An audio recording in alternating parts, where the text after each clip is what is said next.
اگلا سوال ہے، میں نے اپنی زندگی میں بہت شرک کیا ہے لیکن الحمدللہ اب توبہ کر چکا ہوں، لیکن اس کے باوجود یہی فکر دامن گیر رہتی ہے کہ شرک تو ناقابل معافی گناہ ہے، معلوم نہیں کہ میری توبہ قبول ہوگی بھی یا نہیں، مجھے بتائیں میں کیا کروں؟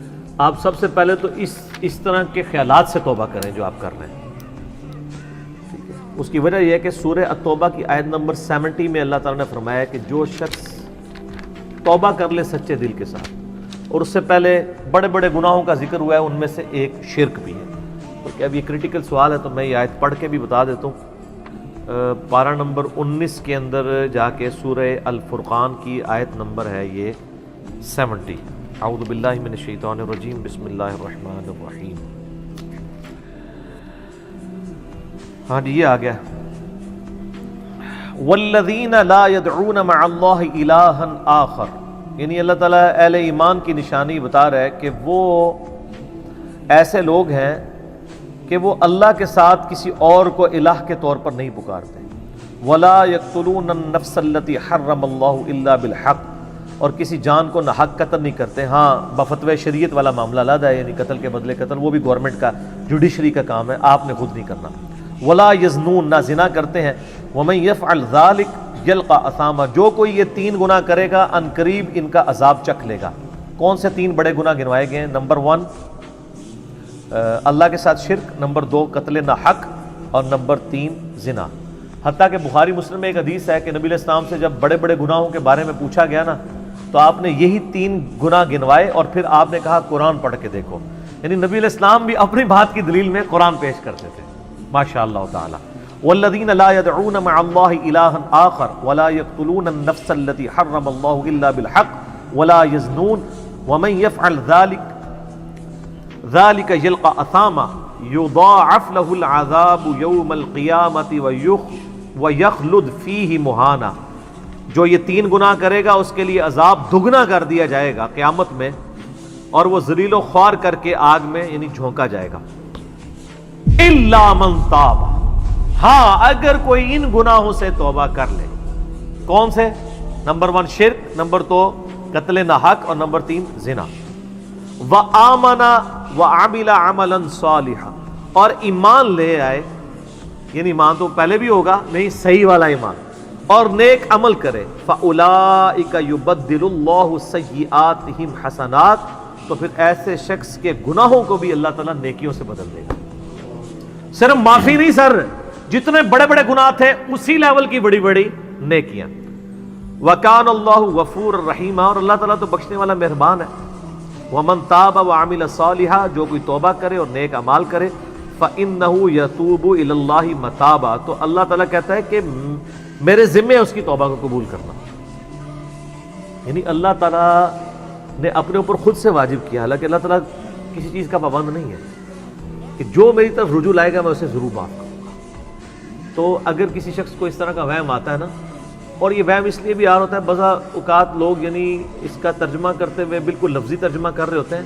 قرآن حکیم کی آیات چونکہ پورے کانٹیکسٹ کے ساتھ ہوتی ہیں، بیک گراؤنڈ میں آیات نازل ہوئی ہوتی ہیں، لہٰذا میں جب بھی ان آیات کا ترجمہ کرتا ہوں نا، جب اسپیسیفکلی شرک کو ایڈریس کر رہا ہوتا ہوں، میرا لیکچر نمبر ہے مسئلہ نمبر 3، دعا صرف اللہ ہی سے، اور سچ پیپر بھی ہے اس کے اوپر، تو ہم یہ ترجمہ جو ہے نا یہ آیت، ان اللہ لا یغفر ان یشرک بہ، بے شک اللہ اس گناہ کو کبھی معاف نہیں کرے گا کہ کوئی شخص اللہ کے حضور قیامت والے دن اس حال میں پیش ہوا کہ اس نے دنیا میں شرک کیا ہوا، یعنی بغیر توبہ کے وہ مرا۔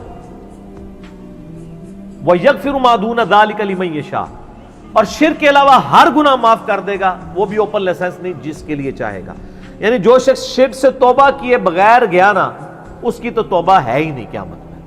ہاں دنیا میں کر گیا وہ معاملہ علیحدہ ہے، قیامت میں اللہ سے اس حال میں ملا کہ اس نے دنیا میں شرک کیا ہوا اور توبہ نہیں کی ہے، تو اللہ تعالیٰ اس کا گناہ معاف نہیں کرے گا۔ وَمَن يُشْرِكْ بِاللَّهِ فَقَدْ ضَلَّ ضَلَالًا بَعِيدًا، جو کوئی شرک کرتا ہے وہ گمراہی میں دور جا پڑا، وَلِعَوْذُ بِاللَّهِ تعالی۔ دنیا میں تو میرے بھائی جامعہ ترمذی میں حدیث ہے، نبی علیہ السلام نے فرمایا موت کے غرغرے سے پہلے اللہ تعالیٰ توبہ قبول کرتا۔ موت کے غرغرے سے مراد ہے نزع کا عالم طاری ہونے سے پہلے، جب کسی کو موت نظر آ گئی نا اب وہ توبہ نہیں کر سکتا، وہ تو قرآن حکیم میں ہے نا، فرعون جب ڈوبنے لگا تھا تو اس نے کیا کہا تھا؟ میں ہارون اور موسیٰ کے رب پر ایمان لاتا ہوں، بنی اسرائیل کے رب پہ. تو اللہ تعالیٰ نے کیا فرمایا تھا؟ الآن، اب لایا ایمان. حالانکہ ایمان تو لے آیا تھا، وہ گرگرا تو وہ لے ہی رہا تھا نا، غوطہ تو کھا رہا تھا نا. تو موت کے گرگرے سے مراد ہے نزع کا عالم طاری ہونے سے پہلے. اور اس میں ایک پوائنٹ کئی دفعہ ہائی لائٹ کر چکا ہوں، یہاں پہ بھی کر دوں. اگر آپ کو کسی شخص کے بارے میں یہ پتا چل جائے نا کہ اس کو لا علاج بیماری لگ چکی ہے اور وہ اب کچھ عرصے میں ایکسپائر ہو جائے گا، جیسے کینسر ہے، یعنی ہم نے یہ لرن کر لیا نا کہ کینسر جب 3rd سٹیج کے اوپر پہنچ جاتا ہے تو وہ انسان بچتا نہیں. جس شخص کو کینسر ہوا ہے یا سپوز اس کے گردے فیل ہو گئے یا دل بالکل ایج پہ پہنچ چکا ہے، ایسے لوگوں کو یعنی پاکستان انڈیا میں تو لوگ چھپاتے ہیں کہ پہلے ہی نہ کہیں مر جائے. وہ سن کے کتنی حیران کن بات ہے کہ مسلمان جس کے لیے موت ایسٹ ہونی چاہیے، چلو کافر کو تو سمجھ آتا ہے، اس نے تو دنیا ہی کمائی ہے نا، مسلمان بھی یعنی مرنے سے پہلے مر جاتا ہے موت کا سن کے. ایسا تو نہیں ہونا چاہیے اصولاً. اور یہ ٹانٹ اللہ نے قرآن پاک میں یہودیوں کو دی ہے سورہ جمعہ کے اندر. یہ کہتے ہیں نا اللہ کے بڑے چہیتے ہیں، ان کو کہو کہ تم موت کی تمنا کرو اگر تم سچے ہو. اگر تم اللہ کے چہیتے ہو تو پھر موت تو تمہارے لیے خوشخبری ہونی چاہیے، لائبلٹی نہیں ہونی چاہیے، ایسٹ ہونی چاہیے. اب یہی تان ہمیں بھی آ رہا ہے. مسلمان کی حالت تو نہیں ہونی چاہیے اس کو موت کا پتہ چلے تو جناب وقت سے پہلے ہی مرنے کی کوشش کرے. تو لیکن آپ یورپ امریکہ میں اگر کسی کو بیماری ہو نا، اس کو بتا دیا جاتا ہے کہ سر پلان کر لیں 6 مہینے ہیں، اور 6 مہینے بھی ان کے پلان ہیں، وہ 6 سال بھی ہو سکتے ہیں، 6 گھنٹے بھی ہو سکتے ہیں، وہ تو اللہ کی مرضی ہے. وہ ایک ایسٹیمیٹ بتاتے ہیں. یہاں پہ لوگ چھپا لیتے ہیں. اس کا نقصان یہ ہے کہ نہ وہ اپنی لائف کو یعنی کوئی وراثت کے پوائنٹ آف ویو سے مینج کر سکتا ہے، اور سب سے بڑھ کے اسے توبہ کی طرف آپ کو لانا چاہیے. میں تو کہتا ہوں کسی کو کینسر ہو گیا ہے، ابھی اس میں موت کا غرغرہ نہیں آیا، کوئی کینسر ہوا ہے نا، پتہ نہیں کب مرنا ہے، ٹھیک ہے نا، نزع کا عالم بھی نہیں ہے، اس کو سب سے پہلے بتائیں کہ بھئی تمہیں لا علاج بیماری ہے، تمہاری ڈیتھ کسی بھی وقت ہو سکتی ہے، اللہ کی طرف رجوع لاؤ. سر اس نے پوری زندگی بھی عیاشی کی تھی نا، وہ اپنی آخرت مینج کر سکتا ہے. وہ تو خیر کر سکتا ہے، ہمیں بھی اپنی آخرت مینج کرنی چاہیے. روزانہ مرنے سے پہلے توبہ کرنی چاہیے. روزانہ ہم مرتے ہیں نا. صحیح بخاری میں حدیث ہے نا، نبی علیہ السلام رات کو سوتے ہوئے کیا دعا مانگتے تھے؟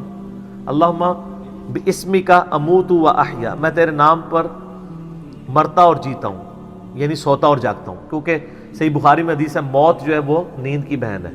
اور جب آپ صبح اٹھتے ہیں تو وہ بھی صحیح بخاری میں دعا ہے، الحمدللہ الذی احیانا بعد ما اماتنا والیہ النشور.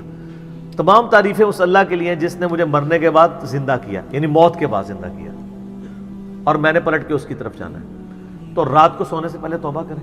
اور سب سے بیسٹ توبہ تو وہ بخاری مسلم میں حدیث ہے، جس نے رات میں سورۃ البقرہ کی آخری 2 آیات پڑھ لی اسے ہر چیز سے کفایت کر جائیں گی. آمن الرسول بما انزل الیہ من ربہ والمؤمنون کل آمن باللہ وملائکتہ وکتبہ ورسلہ لا نفرق بین احد من رسلہ وقالوا سمعنا واطعنا غفرانک ربنا والیک المصیر لا یکلف اللہ نفسا الا وسعہا. آنورڈ. اس میں تجدید ایمان بھی ہے، اللہ پر ایمان، کتابوں پر، فرشتوں پر. اس کے بعد دعائیں ہیں، ربنا لا تؤاخذنا ان نسینا واخطانا. اس کے اندر توبہ شامل ہے.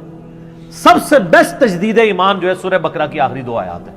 اور یہ ہمارے وظیفے میں ہم نے بلو کارڈ کے اوپر بھی لکھا ہے کہ نبی علیہ السلام نے فرمایا، اور یہ حدیث بخاری مسلم دونوں میں، جو شخص رات کو سونے سے پہلے سورۃ البقرہ کی آخری 2 آیات پڑھ لے، اس میں جو کچھ اللہ سے مانگا ہے وہ اس کو دے دیا جائے گا. یہ بھی الفاظ ہے. تو اس میں کیا کچھ مانگا ہوا ہے؟ تو تجدید ایمان. پھر صحیح بخاری میں حدیث ہے کہ نبی علیہ السلام فرمایا جو صبح یقین کے ساتھ 1 دفعہ پڑھ لے، سید الاستغفار، اور شام سے پہلے اگر مر گیا سیدھا جنت میں جائے گا. اور اگر شام کو پڑھ لیا پورے یقین کے ساتھ، یقین سے مراد ہے کہ باقی توبہ کا اس کا ارادہ ہوا، صبح سے پہلے مر گیا سیدھا جنت میں. اللہم انت ربی لا الہ الا انت خلقتنی وانا عبدک وانا علی عہدک ووعدک ما استطعت اعوذ بک من شر ما صنعت ابوء لک بنعمتک علی وابوء بذنبی فاغفر لی فانہ لا یغفر الذنوب الا انت. یہ سید الاستغفار ہے. تو یہ وہ ہے توبہ جو روزانہ کرنی چاہیے، نزا سے پہلے پہلے، یعنی صبح پہ پڑھے، شام کو پڑھے۔ بلکہ مسند البزار میں صحیح سند کے ساتھ ہے کہ نبی صلی اللہ علیہ وآلہ وسلم ہر فرض نماز کے بعد بھی سید الاستغفار پڑھتے تھے، ہر فرض نماز کے بعد۔ ایک تو ہم پڑھتے ہیں نا اللہ اکبر استغفر اللہ استغفر اللہ استغفر اللہ اللہم انت السلام ومنک السلام تبارکت یا ذا الجلال والاکرام۔ اس کے بعد آپ سید الاستغفار آیت الکرسی بھی پڑھیں، آیت الکرسی کے بارے میں بھی آیا ہے سنن نسائی الکبریٰ کے اندر صحیح سند کے ساتھ، ہم نے گرین کارڈ میں ڈالا ہے کہ جو شخص آیت الکرسی فرض نماز کے فوراً بعد پڑھے گا مرتے ہی جنت میں جائے گا۔ لیکن نماز پڑھے گا، خالی آیت الکرسی نہیں، نماز کے فوراً بعد، تو نماز بھی اس کو پڑھنا چاہیے۔ تو اس طرح یعنی تجدید ایمان والا یہ معاملہ بھی کرنا چاہیے، اور یہ وہم ہی نہیں بننا چاہیے کہ اللہ تعالیٰ معاف نہیں کرے گا۔ صحیح بخاری اور مسلم دونوں میں حدیث ہے کہ میں اپنے بندے کے گمان کے قریب ہوں، جو بندہ میرے لیے گمان کرتا ہے میں ویسا ہوں اس کے لیے۔ جو شخص یہ کہتا ہے اللہ مجھے معاف نہیں کرے گا تو اس کو واقعی اللہ معاف نہیں کرے گا، اور جو کہے گا کہ اللہ تعالیٰ مجھے معاف کر دے گا اسے اللہ معاف کر دے گا۔ تو انشاءاللہ تعالیٰ یہ کبھی ایسا نہیں کرنا چاہیے اللہ تعالیٰ سے نا امیدی والا معاملہ۔ آپ اپنے رب کے وعدوں پر، نبی صلی اللہ علیہ وسلم کے وعدوں پر یقین رکھیں کہ جس شخص نے سچے دل سے توبہ کی ہے اس کی نہ صرف توبہ قبول ہوگی سورۃ الفرقان آیت نمبر 70 کے تحت، بلکہ اس کے گناہوں کو بھی نیکیوں سے بدل دیا جائے گا۔ تو اللہ تعالیٰ رجوع لانے والوں کو پسند فرماتا ہے، بار بار رجوع لاتے رہنا چاہیے، اللہ تعالیٰ سے اپنے آپ کو آزاد نہیں کرنا چاہیے۔ نیکی کی ہو یا نہ کی ہو، گناہ کیا ہو یا نہیں کیا، یہ علیحدہ سے بات ہے۔ نبی علیہ السلام سے بڑھ کر کون نیک ہو سکتا ہے؟ صحیح بخاری میں حدیث ہے کہ میں بھی روزانہ 70 سے زیادہ دفعہ اپنے رب کی طرف استغفار لے کے آتا ہوں، استغفر اللہ و اتوب الیہ، نبی علیہ السلام۔